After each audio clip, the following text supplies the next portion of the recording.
उवाच शृणुदेवि प्रवक्ष्यामि कुञ्जिकास्तोत्रमुत्तमम्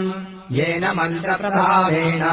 चण्डीजापः शुभो भवेत् नाकवचम् नार्गलास्तोत्रम् कीलकम् न रहस्यकम्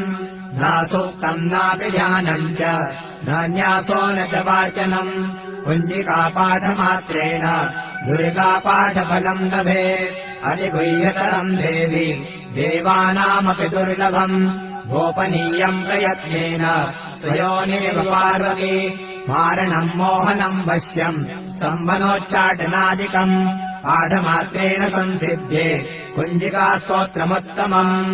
ॐ ऐं ह्रीं क्लीं चामुण्डायै विच्चे ॐ गौं हूं क्लीं ज्रूं सः ज्वालय ज्वालय ज्वल ज्वल प्रज्वल प्रज्वल ऐं ह्रीं क्लीं चामुण्डायै विच्चे ज्वल हं सं लं शं फट् स्वाहा नमस्ते रुद्ररूपिण्यै नमस्ते मधुमर्दिनी नमः कैटवहारिण्यै नमस्ते महिषादिनी नमस्ते संवहन्त्यै च निशुम्भासुरघातिनि जागतम् हि महादेवी जपम् सिद्धम् कुरुष्व मे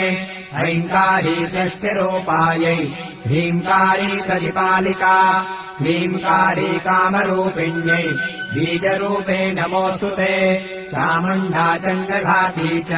ह्यैकारी वरदायिनी विच्चे चाभयदा नित्यम् नमस्ते मन्त्ररूपिणी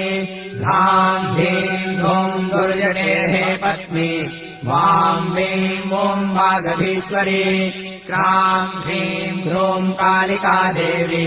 शां श्रीं शूं मे शुभम् कुरु हुं हुं हुङ्काररूपिण्यै जं जं जं जम्भनादिनी धां भीं ह्रूं भैरवी भद्रे भवान्यै ते नमो नमः अं कं चं तं तं पं जं शं ह्रीं धूं ऐं वीं हं शं धियाग्रं धियाग्रं त्रोटय त्रोटय दीप्तं कुरु कुरु स्वाहा वां ह्रीं ॐ पार्वती पूर्णा सां ह्रीं ॐ खेतरी तथा सां श्रीं सूं सप्तशती देव्या मन्त्रसिद्धिम् कुरुष्व मे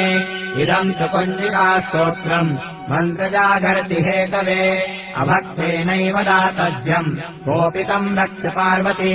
यस्तु कुञ्जिकया देवी हीना सप्तशतीम् पठे न तस्य जायते सिद्धि शरण्ये रोदनम् यथा।